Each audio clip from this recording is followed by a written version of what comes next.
Okay, so I've heard a lot about, although it still it seems kind of impossible to me, but I've heard that startups, businesses, small businesses, maybe it's because I don't do it at the moment, so maybe that's why I don't understand it. Businesses need to or businesses can invest as they go bigger. So what are the 3 ways startups, small businesses can invest as they get bigger? So investment in I guess some of the misconception, investment just means like putting your money in probably stock, shares, real estate, and all. I mean, that's just some part of investment. So the idea of investment, and I think I touched on it before, the idea of investment means that you want to put your money somewhere that will generate returns for you. Okay. So you can actually invest in your own business. Like if you're making money, you can invest in your own business. So an investment might be in technology. So that would be an investment. You can invest in technology that would ensure that maybe it used to take maybe say 2-3 days to process orders in your business.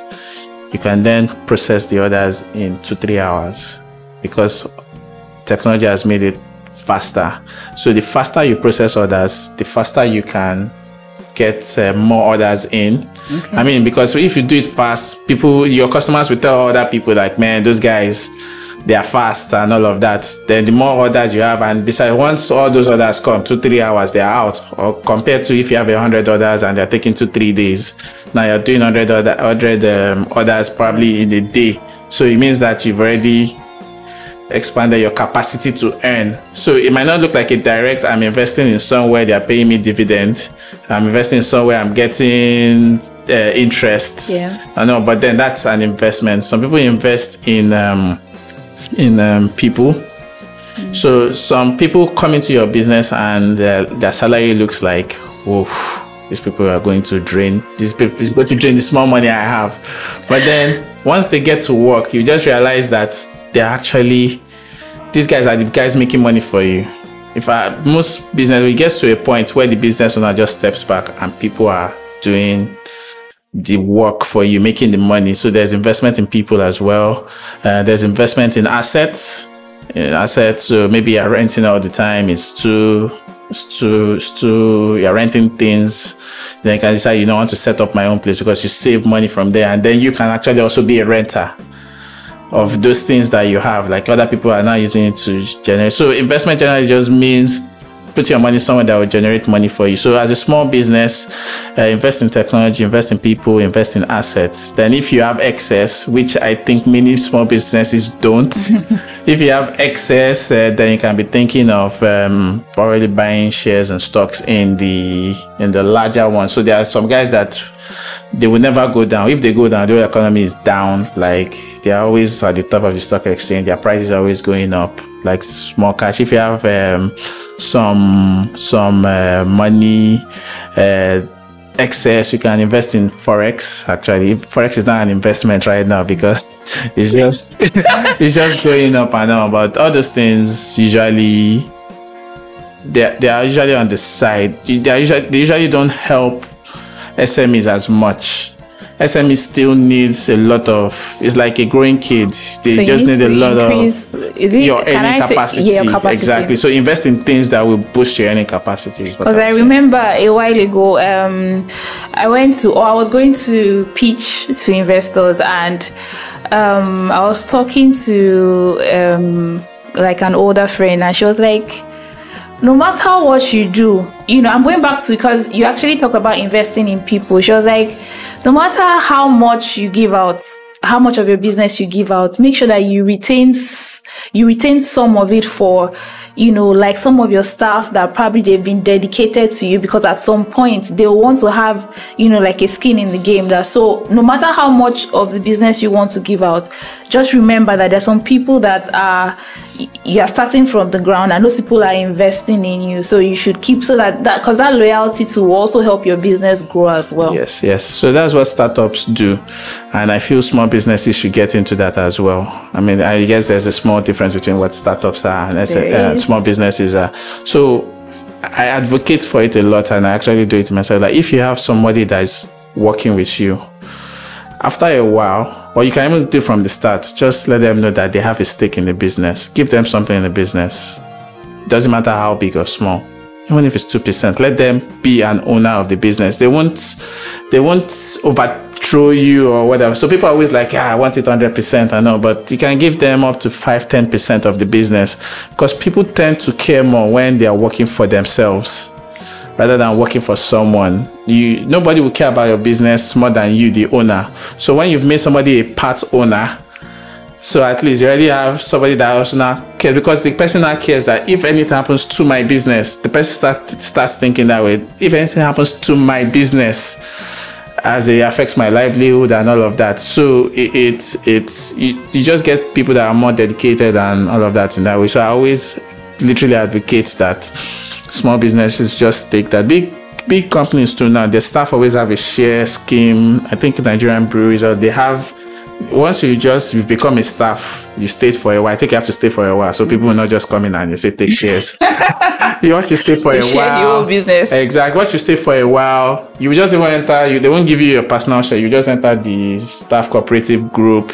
There you have shares. So once the company is declaring dividends, profits that they are giving owners, you yourself, you're an employee and an owner. You get something. So it can work across, but down to your small business, because I guess by the time as you grow, you realize that you're not answering all the phone calls from all your customers or dealing with us. So these guys are doing it.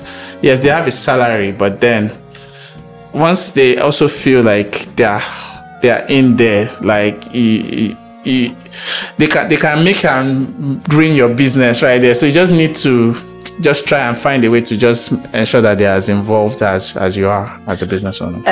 How can small business owners financially plan for future innovations such that it does not affect, because a business, if you are not careful as a business, so you can also overgrow. I don't know if that word is safe. Like sometimes you take on things that yes, it's overtrading. It's called overtrading. Yeah. Yes.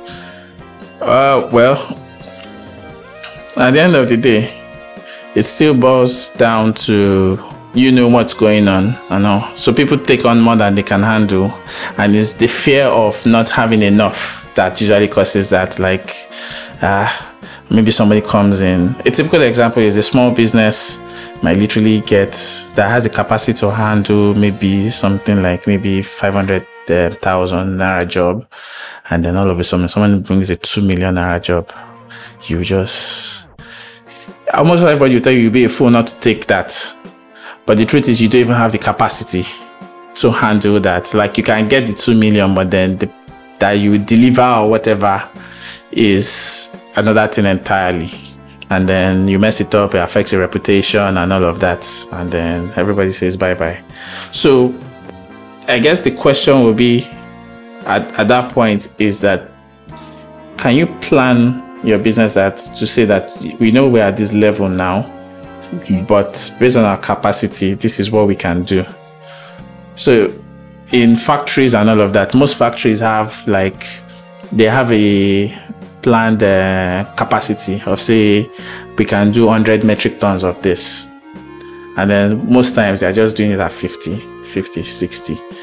It's just knowing that at some point, if it ever comes to the fact that they would need to do 100, yes, there's a capacity for that. So businesses can use that, plan for that innovation, knowing that whatever resources that they have now, they can use it to plan for something that they're not at the current level that they are at, that they can plan for maybe 2 times, 3 times, 4 times bigger. And then at some point, they should be able to say no to some things, and say, because they've planned for it, and say, no, if I go beyond this, it's going to be a massive problem. I guess at that point, you really need to now trust that your business, like, even though you lost that deal or that, can still generate other deals. So a lot of people don't trust that their businesses can do that. Some salesmen will tell you never lose a sale and all of that. But the truth is, there are some things that look like sales, but then you're the one funding it with your own business money and all of that, because it's going to cost you much more. You can get a 2 million naira deal today and it costs you 3 million naira to execute it. Just because you don't have the capacity. You don't have the capacity and all of that. You didn't even plan for that innovation to that extent, or you didn't plan for that to that extent. So is it safe to say that you need to know your capacity per time as a business? Yes, you need to know your capacity per time. You need to know what you can do. I'm breaking it down to layman's. You need to know what you can do. Then you need to also assess where you are. So if you are at 20%, I mean, you can just be giving yourself an F. I mean, it's not a bad thing if you're a small business starting, just knowing that you have a chance to grow. I know, but you need to know what. Okay, so with so much going on in the world today, like what are those 5? Because there's a lot of economic change going on, even outside, like in every country of the world now. Things are getting tougher. You know, it seems to be more difficult to push a business and all that. So what are the, can you just share like 5 financial tips for business owners in this season? 5. Well, okay, to answer your question, I'm sorry. To answer your question, what I do as a finance person is I rarely talk about the money itself. Okay. I rarely talk about money itself. Once we're once I'm in meetings, like I rarely talk about money, and because money is a consequence of actions. So I don't just come and say spend more, save less, blah blah blah. Usually those things I would just say they are obvious or they are not actionable. My mom used to tell me when I was coming up that I should save.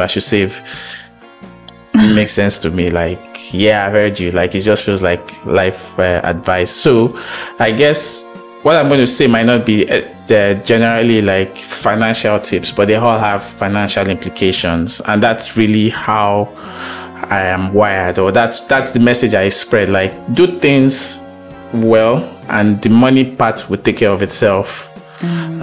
So first thing is to plan very well. That's the plan. So whatever is going on in the world is not new. As you believe it or not, it's not new. It's just in a different form. It will come in one form, it will come in one form. But some people stay ahead of the game, and what they do to stay ahead is not by chance. It's not luck. Some people have luck, but 90% of people that take advantage of that are ahead of this, there is not luck. They've planned. Planning is very important. So planning is very important as a financial tip. Okay. Not really planning for your finances. I mean, it's part of it. Just planning for what do I want to happen. The plan might not work, but then there's just something that you visualize that you've seen that should help. So secondly, I would say embrace technology a lot. Sorry? Embrace technology, automation technology, all of those things, IT. There are lots of tools that can help business owners right now that they need to take advantage of. There's just, so even for me that I would say I'm tech savvy, my mind is always blown when I see new things. So I guess as a business owner, just realize that you are not playing small. Even though you're running small, you're not playing in a small space. The world is a global village. I know. So just like invest in technology and all of that. So that way you can actually learn things. You can learn something that is happening in Sri Lanka, for instance, somewhere random that you can actually apply in your locality that will just help you. That will help you boost your finances and all. So third, I would say be open-minded. Keep being open-minded in the sense that things are changing fast. That if you hold on to what you know or what you were taught, as in you'll be kicked out so quickly. As in you'll be kicked out of every conversation and all that. All these things still boil down to money. People don't see it, but funny enough, that's all I see. Like, that's all I see. How every action or inaction, decision, like, boils down to how you are doing as a business. Then I would say invest in people. Invest in people. People say there are no jobs, but the truth is that there are jobs everywhere. It's just what do you want to create. So if you are lucky as a business owner to get people that want to work for you, just treat them well. As in, treat them well, train them. People say, what if they leave? Like, even if they leave, you find out that they are your staff are your most reliable ambassadors. Like, once they go out and say, I work there, I work with that person and all of that, they will sing your praises wherever. Even when customers are coming in and they don't see you, they see your staff. The way your staff treats them is how the impression they will have of your small business. So if you want your small business not to have lots of issues, even maybe they messed up an order, you have to do it again. All these things cost money like that. So if you have the right staff, treat them well. Most staff that are treated well usually just show their appreciation by being loyal, they don't want to lose that thing that they have with your business. And finally, I would say pray. Okay. Pray, because no matter how much you plan and do this and do that, one morning somebody, I guess at some point, somebody, let me just go Kada for example. Go Kada was doing the ride. One morning, government just woke up and said, no more passenger bikes, just like that. Yeah. So you can imagine how many bikes they bought. Or a practical example that I use is Blackberries. Blackberries were everywhere. So I can imagine somebody just went and said, I'm going to kill this business, and bought Blackberry plenty and stocked it. And then all of a sudden, nobody cares about Blackberry. You can't sell it. Even if he sells it, it will sell as scrap. So things like that. I mean, no matter how much you plan or anything. So just pray and hope that things fall your way, but then we should not just leave this to chance to get to that point.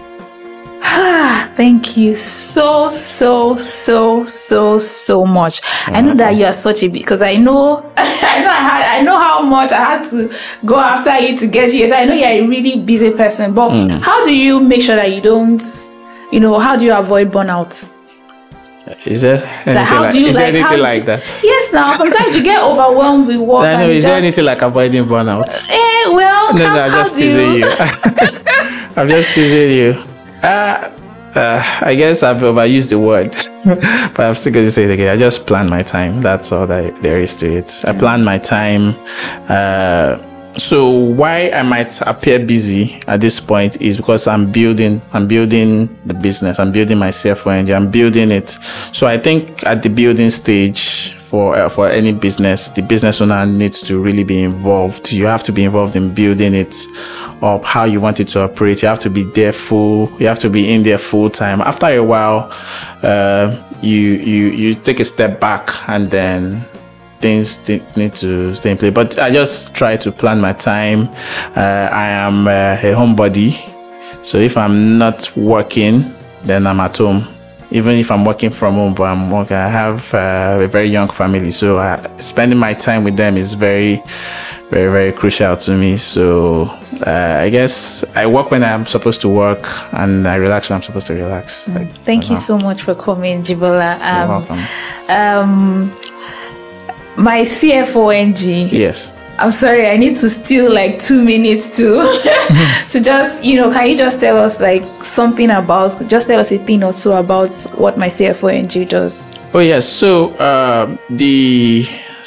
part of building the business is things change too as well, but the plan, or it came out from my experience with Deloitte, and being a CFO to a few companies after that I realized that small businesses actually require the expertise of CFOs or of a CFO, which is to plan their financial strategy. Every business, big or small, needs a financial strategy.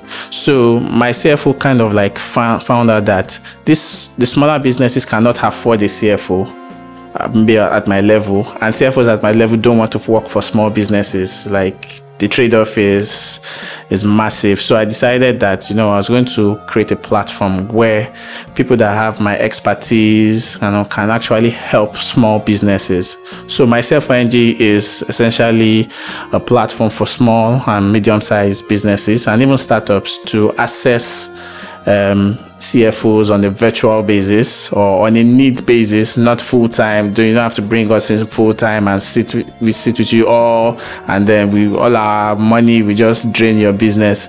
In fact, some of it might just be as simple as 1 or 2 advice. Not to even come, because it's about strategy. It's not about bookkeeping or accounting. It's about financial strategy.